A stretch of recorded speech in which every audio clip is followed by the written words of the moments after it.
یہ یاد رکھیں کہ دنیا میں نا ایک بندہ وہ ہوتا ہے جس کے دو رخ ہوتے ہیں، ذو الوجہین، دو منہوں والا، جس کے نا دو رخ ہیں۔ سادی بات کروں تو دوغلا ہوتا ہے، دوغلا۔ دو لوگوں کی لڑائی ہو گئی ہے، اب یہ لڑائی مٹانے کی بجائے نا لڑائی بڑھانے کا کام کر رہا ہے۔ اسے گیا ہے تو اسے بھی جا کے دو چار سنایا ہے اور یہ بھی ثابت کرایا کہ میں ہوں تیرے ساتھ ہی، اور پھر ادھر آیا ہے تو ادھر آ کے دوسرے کو بھی یہ ثابت کرایا کہ میں تیرے ساتھ ہی ہوں، اور لڑائی تھوڑی بڑھا آیا ہے۔ دوغلا پالیسی، دوغلا پالیسی۔ میں کس تکلیف کے ساتھ یہ بات کروں کہ ہمارے ملک کی سیاست جب سے میلی کچیلی ہوئی تو عوام کے اندر بھی یہ روگ آیا۔ میرے اور آپ کے جیسے لوگوں نے یہ بھی کام کیا کہ ایک کینڈیڈیٹ آیا تو اسے بھی کہہ دیا تیرے ساتھ ہے، اور دوسرا آیا تو اسے بھی کہہ دیا تیرے ساتھ ہے، تو تیسرا، اور اس طرح یقین دلایا اسے کہ جناب ہم کہیں جا سکتے ہیں، ہمارا تیرے بغیر گزارا ہے۔ اور پھر ہم دلیل کیا پیش کرتے ہیں؟ کہتے ہیں وہ بھی تو اسی طرح کے ہیں نا۔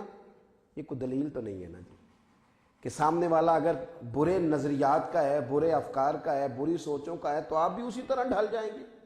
دوغلا پالیسی اختیار کرنا، زیادہ باتیں کرنے کے شوقین لوگ اپنی زبان کا غلط استعمال کرتے، نفاق کا مظاہرہ کرتے، لڑائیاں بڑھاتے۔ حالانکہ حدیث پاک میں تو فرمایا گیا تھا کہ دو لوگوں کی صلح کرانے کے لیے، دو لوگوں کو قریب کرنے کے لیے اگر تجھے واقعے کے خلاف بھی بات کرنی پڑے تو کر دے، لیکن دو لوگوں کی صلح کرا دے۔ لیکن یہاں کیا کیا جاتا ہے؟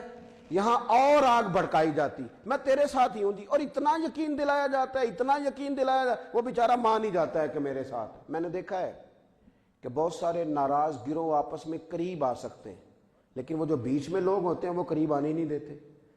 اتنی لمبی چوڑی بات نہیں ہوتی جتنی اس میں مسالہ ڈال کے آگے پہنچائی جاتی ہے۔ اس طرح کا کام نہ کرے۔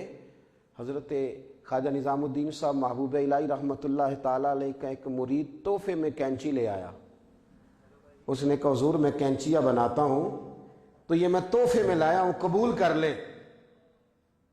تو خواجہ نظام الدین صاحب رحمۃ اللہ علیہ فرمانے لگے بیٹے اسے لے جا، مجھے تو سوئی دھاگا لا کے دے، اس لیے کہ میں کاٹنے کا کام نہیں کرتا، میں تو سینے کا کام کرتا ہوں، مجھے کینچی کی ضرورت نہیں، مجھے تو سوئی دھاگے کی ضرورت ہے۔